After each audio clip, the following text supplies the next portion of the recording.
Salmo 119, versikulo 105.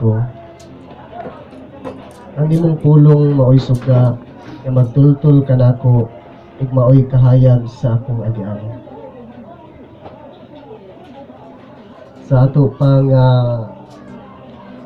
ikinahanglan gyud sa pagkinabuhi nato nining kalibutana, nga magkinabuhi usab kita uban sa pulong sa Ginoo.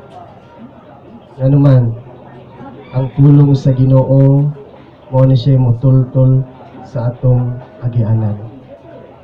Mo'y suga sa atong mga tiil. Ngano man kining kalibutana daghang mga butang nga makapandol. Kining kalibutana daghang tentasyon. Dili ko motuo niya ng mga tao nga moingon sila sa ilang kaugalingon nga na ako'y Ginoo, apan wala sila'y pulong sa Dios. Malangit man ko kay nag-ampo man ko sa Ginoo, apan wala siya'y pulong sa Dios. Ang pulong sa Ginoo klaro kaayo nga nagingon, ang imong pulong mao'y suga nga magtultol kanako ug mao'y kahayag sa akong agianan. Sa ato pa nga ikinahanglan gyud nga kitang tanan magkinabuhi gyud sa pulong sa Ginoo. Diha sa Joshua 1:8 nagingon ang kasulatan, ayaw ninyo kalimti ang balaod sa Ginoo, ug pagtuon kamo niini adlaw ug gabi aron kamo muuswag. Gani ang Ginoo nagdapit siya sa iyang katawhan nga kitang tanan magtuon gyud sa kasulatan. Kung katawhan ta sa Ginoo, sa ato pang ikinahanglan gyud nga atong tun-an ang pulong sa Ginoo. Tinuod ang Biblia gibuhat og tao. Gibuhat og tao ang Biblia. Mo na siya tinuod. Apan nagingon ang kasulatan nga kining tanan dili pinaagi sa unahuna sa usa ka tawo, kundi lamdag kini gikan sa Espiritu Santo. Diya sa Mateo 4:4 nagingon ang kasulatan, ang tao dili mabuhi sa tinapay lamang, kundi sa matag pulong kay sulti sa Dios. Sa ato pang kitang tanan nining kalibutana, ikinahanglan nga naitimbang ang atong kinabuhi. Ang atong lawas nanginahanglan siya pagkaon. Ikinahanglan usab nga ang atong espiritu pakanon usab nato sa pulong sa Ginoo. Kaya ang atong lawas kung dili mo kaog pagkaon, lagmit maluya ta, muotdan tag kusog. Mausab ang espiritu. Ikinahanglan mo kaon tag pagkaon kada adlaw, pagkaon alang sa unod, o pagkaon usab alang sa espiritu. Ngano man ang naghatag og tinud-anay nga kusog kanato, ang espiritu man sa Dios.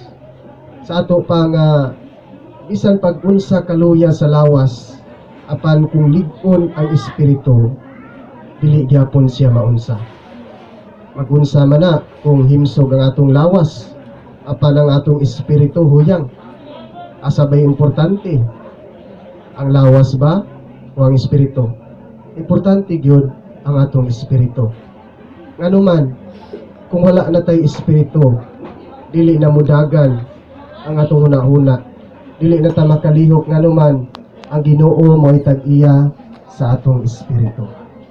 Sa ato pa nga gikinahanglan nga atimanon gyud nato ang pinakamahinungdanong bahin sa atong kinabuhi nga mao ang espiritu.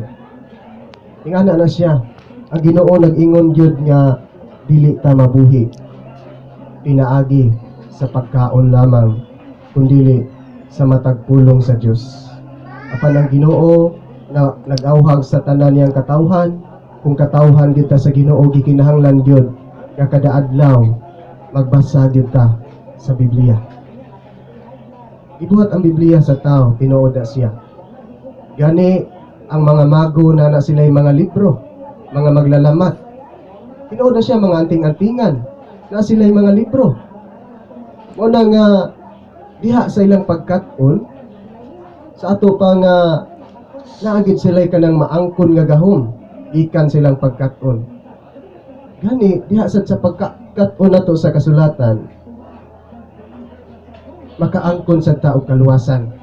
Nganuman mo ni suga paingon sa kalangitan ang pulong sa Ginoo, ang Biblia. Ikinahanglan gyud nato ang Biblia.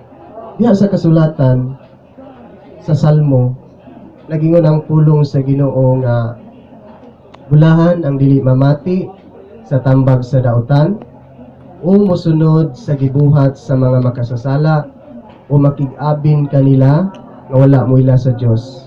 Maoy ilang kalipay ang pagtuman sa balaod sa Ginoo ug nagtuon sila niini adlaw o gabi. Susama sila sa kahoy nga gitanom daplin sa sapa ug namunga sa tingbunga ug ang dahon niini dili malaya. Apan dili sama niini ang mga dautan. Sila daw mapadpad inighuros sa hangin. Ang mga dautan silutan gid sa Dios ug ilain sa Ginoo ang mga matarong ikan sa mga dautan. Bantayan sa Ginoo ang dalan sa mga matarong apan kalaglagan ang dangatan alang sa dautan.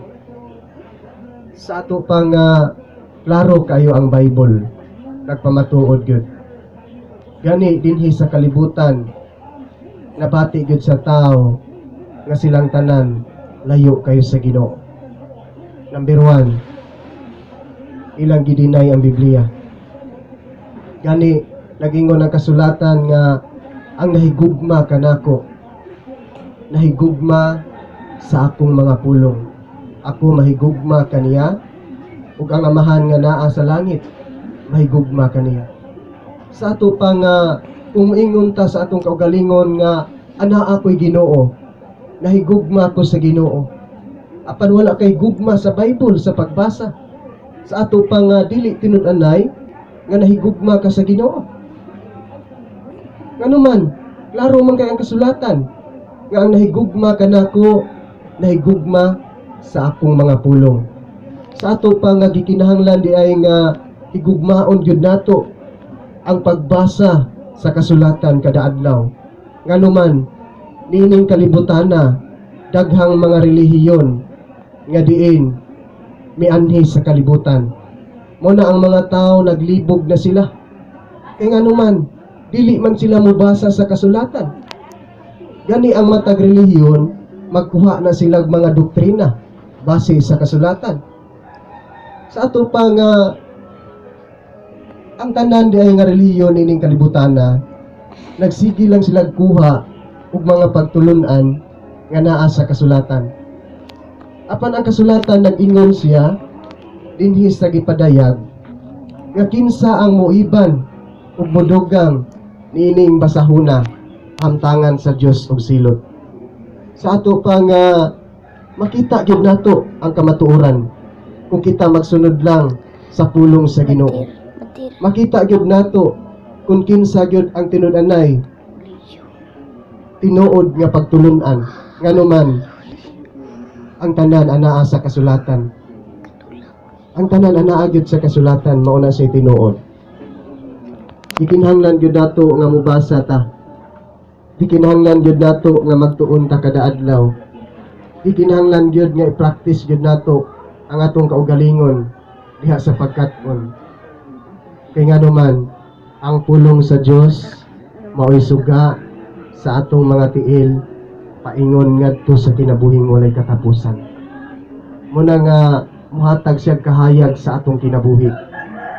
Dili ko mutuo sa mga tao nga moingon sila sa ilang kaugalingon nga mag New Year resolution sila aron sila magbag-o. Walay laing makabag-o sa tao kundili ang Ginoo lang gyud. Kay nag-ingon ang Ginoo nga without me you are nothing.